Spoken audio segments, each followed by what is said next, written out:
দেখুন ব্যাপারটা হচ্ছে এটা শুধু পশ্চিমবাংলা ভারতবর্ষ নয়, সারা পৃথিবীর ইতিহাস দেখুন। পৃথিবীর ইতিহাস দেখলে দেখা যাবে সঠিক কথা বলার জন্যই আক্রান্ত হচ্ছে বা আক্রমণের শিকার হচ্ছে, লক্ষ্যবস্তু হতে হচ্ছে। এটা নতুন কিছু নয়, কিন্তু আমরা ঐক্যবদ্ধ যদি থাকতে পারি, এই ডিজিটাল প্ল্যাটফর্মে আপনারা যে এসেছেন, digital platform, digital media federation যদি আপনারা এক জায়গায় থাকেন, যে আক্রমণ বিগত দিনে নেমে আসছিল সেটা অনেকটা কমবে বলে আমি আশা করছি। সেই জন্যই আপনাদের দরকার ইউনিটি, আর আপনারা ইউনিটির জন্যই তো আজকে আপনাদের এই সম্মেলন করছে। আজকের এই সম্মেলনে আপনি এলেন, কি দেখলেন, কি বলবেন?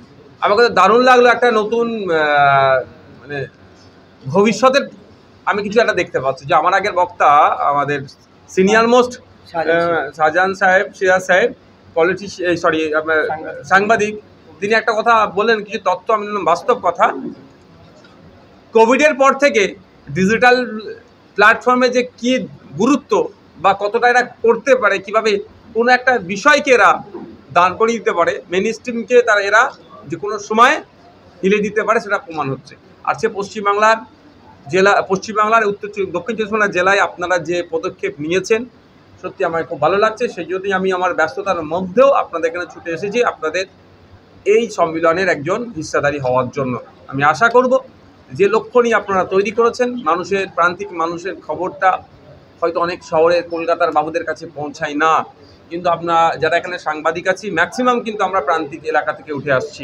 তাহলে আমরা আমাদের প্রান্তিক মানুষের এলাকার সঠিক খবরটা যখন আমরা মিডিয়ার এই প্ল্যাটফর্মে রাখবো, তখন দেখবেন শহরে বাবুরা খবর করতে বাধ্য হবে এবং প্রান্তিক এলাকার সমস্যাগুলো দ্রুত সমাধান হবে। এই যে এখান থেকে একটা আওয়াজ উঠেছে, ডিজিটাল মিডিয়া ফেডারেশন আপনার কাছে দাবি রেখেছে বিধানসভার মধ্যে তাদের দাবিপত্রগুলো পেশ করা, বিষয়টা কিভাবে দেবে? দেখুন, সাংবাদিক হিসাবে স্বীকৃতি যে আপনারা দাবি আমাকে করেছেন, এই বিষয়টাকে নিয়ে আমি আমার বক্তব্য বলেছি, এখনও বলছি, আমাকে একটা আপনারা আপনাদের লিখিত প্রস্তাব দিন। এটা নিয়ে অবশ্যই বিধানসভায় কনসার্ন ডিপার্টমেন্টাল মিনিস্টারের কাছে আমি রিটেনও দেবো, প্রয়োজনে আমি মেনশনও করে বিষয়টা জানাবো। কারণ আপনারাও একটা গুরুত্বপূর্ণ ভূমিকা রাখছেন সাংবাদিক জগতে, আপনাদেরকে স্বীকৃতি যাতে দেওয়া হয় এবং তার জন্য পলিসি তৈরি করা, গাইডলাইন তৈরি করা, সেইগুলো সরকার পক্ষ তৈরি করবে। সুন্দরবন প্রত্যন্ত এলাকার রবীন বন্দে আর ইংলিশ চ্যানেল কি বলবেন? দেখুন ব্যাপারটা হচ্ছে, যত মেধা যা আছে আপনি দেখুন, সেগুলো কিন্তু ম্যাক্সিমাম যদি দেখা যায় গ্রাম থেকে উঠে এসেছে। এই যে এই বছরেই সন্তোষ ট্রফি জিতে আসলো, গত বছরের দুর্ভাগ্য আমাদের গ্রুপ লেভেল থেকে আমরা হেরে গিয়েছিলাম। আপনার মিজোরামের কাছ থেকে আমরা মিজোরামের কাছে গোল খেয়ে ফিরে এসেছি। যে মিজোরাম আমাদেরকে দেখলে কাঁপে ফুটবল মানে সন্তোষ ট্রফিতে আমাদের ওয়েস্ট বেঙ্গল হয় চ্যাম্পিয়ন আর রানার্স, প্রায় 30 বার মতো রানার্স চ্যাম্পিয়ন এই ধরনের আরও বেশি হয়ে আছে। তো এবার আমরা চ্যাম্পিয়ন হয়ে এসেছি। যে চ্যাম্পিয়ন টিমে যে স্ট্রাইকারের সব থেকে বেশি চর্চা হয়েছে যাকে নিয়ে, সে একজন আমাদের আদিবাসী সমাজের মানুষ, সে গ্রামের ছিলেন। তো গ্রামের মেধা আছে, সেটাকে বহিঃপ্রকাশ করার সুনির্দিষ্ট প্ল্যাটফর্ম পাচ্ছে না। যদি প্ল্যাটফর্ম সঠিকভাবে দেওয়া হয়, স্কিল, তাদের যে স্কিল আছে সেটা বিশ্ব জয় করতে পারবে। দুর্ভাগ্য আমাদের, আমরা সমস্তটাই শহর কেন্দ্রিক করে ফেলছি। আমি ভাঙড় বিধানসভার বিধায়ক, তো আমাদের ভাঙড়ের পিউ ঢালি বক্সার স্টেট লেভেল চ্যাম্পিয়ন হয়ে এসেছে। আমাদের তহুরা খাতুন স্টেট লেভেলে যেতে দৌড়বি চ্যাম্পিয়ন হয়ে এসেছে। আমাদের ভাঙড়ের ছেলে ISL কাপিয়েছে। আমাদের ভাঙড়ের ছেলে ক্রিকেটে ঝাড়খণ্ডে গিয়ে রেজাল্ট করে আসছে, কিন্তু আমাদের ভাঙড়ে একটা উন্নত মানের স্পোর্টস কমপ্লেক্স নেই। তাহলে আমাদের ভাঙড়ের ছেলেকে কোথায় যেতে হয়? সায়ে যেতে হয় কোথায়?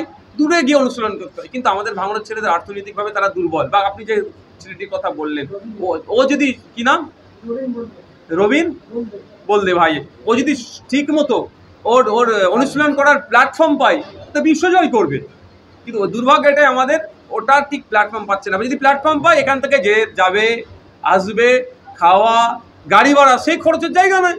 আর্থিকভাবে দুর্বল আমরা গ্রামীণ মানুষ। এই সমাধান করা তো স্পোর্টস ডিপার্টমেন্টের দরকার। আমি আশা করবো স্পোর্টস ডিপার্টমেন্ট আর মিনিস্টার আরও বেশি প্রোগ্রেসিভ হবে, এই গ্রামীণ সমস্যাগুলোকে সমাধান করবে।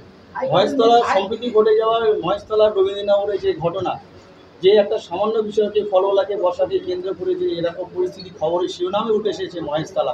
এবং গতকাল আমরা দেখলাম যে বিরোধী দলনেতা শুভেন্দু অধিকারী যখন ওখানে গেলেন, সেই ধর্মের রাজনীতি বলুন বা যাই বলুন না কেন, উস্কানিমূলক হাইকোর্টের থেকে যথাযথ পারমিশন নিয়ে উনি গিয়েছিলেন, কিন্তু ওখানে দেখা গেলো যে মূল মন্দির প্রাঙ্গণ, যেখানে হিন্দু মহিলারা ওখানে ঢুকতে দিলেন না, তাদের বিক্ষোভ দেখালেন। কি বলবেন এই ব্যাপারে? মহেশতলা যে ঘটনাটা পরিকল্পিত ঘটনা, যে করেছেন মেল হোতা, তার আমরা ছবি দেখলাম, কি অনেক ছবি আপনারা বা দেখিয়েছেন বা সোশ্যাল মিডিয়া দেখা যাচ্ছে, ডিজিটাল প্ল্যাটফর্মে দেখতে পাচ্ছি, সে শাসক ঘনিষ্ঠ একদম, সে ওখানে করছে। ব্যাপারটা হচ্ছে আমার জানার মধ্যে ভুল থাকতে পারে, হিন্দু ধর্মের তুলসীতলা বাড়ির উত্তর দক্ষিণ কোণে হয়, সরি আমার পূর্ব দক্ষিণ কোণে হয়, পূর্ব উত্তর কোণে আমার ঠিক আসছে না, তো এটা হয় স্বাভাবিকভাবে। আমরা যত তুলসীতলা দেখেছি বাড়ির সাথে অ্যাটাচমেন্ট হয়, বাড়ির ছাদে হয়, কিন্তু হঠাৎ করে রাস্তার উপরে হবে কেন? এখানে পরিকল্পিতভাবে একটা দাঙ্গা বা একটা অস্থিরতা তৈরি করার চেষ্টা হচ্ছে। মহেশতলার মানুষ যথেষ্ট সম্পৃক্তিতে বিশ্বাসী, ঐক্যে বিশ্বাসী, কিন্তু সেখানে কিছু সংখ্যক রাজনৈতিক কারবারিরা রাজনৈতিক স্বার্থ চরিতার্থের জন্য দুটো জনগোষ্ঠীকে লড়িয়ে দেওয়ার চেষ্টা করছে। এই ভুল আমাদেরকে করলে হবে না। আমাদের এলাকার সমস্যা আমাদের কি বসে মিটিয়ে নিতে হবে। আর প্রশাসনের তো এখানে ব্যর্থতা 100 বার আমি বলবো। সকাল 10টা থেকে যখন দেখছি এখানে একটা এই সমস্যা তৈরি হচ্ছে, প্রশাসন তো সেখানে টেক আপ করা দরকার ছিল, 1 নম্বর কথা। দ্বিতীয় কথা, দেখবেন আপনি কলকাতা বা শহরের আশপাশে আপনি আপনার বাড়ির ভেতরে প্লাস্টার করবেন, বাড়ির ভেতরে রিপেয়ার করবেন, আপনার কাছে প্রশাসনের লোক চলে যাবে। আর থানার অদূরেই ঢিলছুড়া দূরত্বে যখন ওগুলো গাছ ছিল, প্রশাসন চুপ করে বসেছিল। 20 থেকে 25 বছর ধরে লোকটি ফল বিক্রি করতো, ওখানে লোকটি ফল বিক্রি করতো। যখন দেখছে ওই ছাড়া অন্য ফেজ ওখানে ঘোরাঘুরি করছে, স্বাভাবিকভাবে আমি দায়িত্ব নিয়ে বলছি, একদম ফুল এন্ড কনফিডেন্স নিয়ে সাথে বলছি যে থানার সরাসরি বড়বাবু হোক বা থানাকে না টাকা দিয়ে অতদিনও ব্যবসা করার সুযোগ পেত না, তা নিয়মিত একটা টাকা থানাকে দিত। দেখছে ওর জায়গাতে অন্যজন বসে যখন এই ধরনের কিছু গাচ্ছে, তখনই তাকে আটকে দেওয়া দরকার ছিল। তুলসী তলা তো হয়তো শেষে একদম দিয়েছে।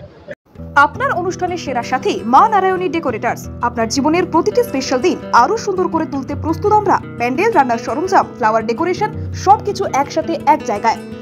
আমাদের থেকে আপনি পাবেন যে কোনো অনুষ্ঠানের জন্য প্যান্ডেল, রান্নার সমস্ত সেটআপ, অর্ডার অনুযায়ী ফুলের গেট ও মণ্ডপ ডিজাইন, সময়মতো পরিষেবা, যত্ন সহকারে। বিশ্বাস করে উঠেছে আমাদের নাম মা নারায়ণী ডেকোরেটার্স। প্রোপাইটার সুকেশ মণ্ডল। আমাদের ঠিকানা কোম্পানির ঠিক মান্নার চক, দক্ষিণ 24 পরগনা। বুকিং এর জন্য আজই যোগাযোগ করুন এই নাম্বারে 9064076007 অথবা 9735467943 এই নাম্বারে। বিশ্বাস, গুণমান আর শুদ্ধতার প্রতীক নিউ শ্যামা জুয়েলার্স। আমরা নিয়ে এসেছি হলমার্ক যুক্ত 22 ক্যারেট সোনার গহনার বিপুল সংগ্রহ। হার, বালা, নাকের নথ, কানের দুল থেকে শুরু করে বিয়ের গহনা সবকিছুই সাশ্রয়ী দামে ও আকর্ষণীয় ডিজাইনে। বিশ্বস্ত প্রতিষ্ঠান, খাঁটি সোনার গ্যারান্টি। প্রোপাইটার অমিত পুরকাইত ও দিলীপ কুমার পুরকাইত। আমাদের ঠিকানা রায়দিঘি বাজার ব্রিজের একদমই পাশে। যোগাযোগ করুন 9733501538 অথবা 7001194954। নিউ শ্যামা জুয়েলার্স, যেখানে গহনার সঙ্গে জড়িয়ে আছে আপনার স্বপ্ন বিশ্বাস। আজই আসুন, দেখে যান আমাদের কালেকশন। স্বাদ ও মানের একমাত্র ঠিকানা আহার কেবিন অ্যান্ড রেস্টুরেন্ট। আপনার পছন্দের সব স্ট্রিট ফুড আর রেস্টুরেন্ট ডিশ এখন এক ছাদের তলায়। আমাদের এখানে পাবেন সুস্বাদু chicken roll, egg roll, veg roll, গরম গরম স্টিম ও ফ্রাই মোমো, চিকেন ও veg, chilli chicken, fried rice, veg ও চিকেন নুডলস, মন মাতানো চিকেন ও মাটন বিরিয়ানি, এগ বিরিয়ানি। পরিষ্কার পরিচ্ছন্ন পরিবেশে, রুচিশীল পরিবেশে উপভোগ করুন প্রতিটি খাবার। পারিবারিক খাওয়া দাওয়া, বন্ধুদের সাথে আড্ডা অথবা একা একা সময় কাটানোর আদর্শ স্থান আহার কেবিন অ্যান্ড রেস্টুরেন্ট। আমাদের ঠিকানা কোম্পানির ঠিক বাজার, রায়দিঘি রোড। আমাদের ফোন নাম্বার হলো 7602755626।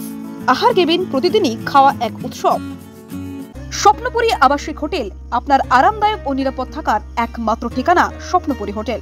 রায়দিঘি এলাকায় একমাত্র আধুনিক ও পরিচ্ছন্ন আবাসিক হোটেল, যেখানে আপনি পাবেন সাশ্রয়ী মূল্যে সকল রকম সুযোগ সুবিধা। আমাদের শীতাপ নিয়ন্ত্রিত রুম, 24 ঘন্টা জল ও বিদ্যুৎ পরিষেবা, সুসজ্জিত বাথরুম এবং প্রতিটি অতিথিদের জন্য আলাদা আলাদা মনোযোগ আমাদের বিশেষত্ব। ব্যবসায়িক সফর, ছোট্ট ছুটি বা জরুরি যাত্রা, যে কোনো পরিস্থিতির জন্য উপযুক্ত এই হোটেল। রয়েছে সিকিউরিটি ব্যবস্থা, ক্যাব সার্ভিসের সুবিধা এবং হোটেলের মধ্যেই সুস্বাদু দেশি বিদেশি খাবার পরিবেশনকারী রেস্টুরেন্ট।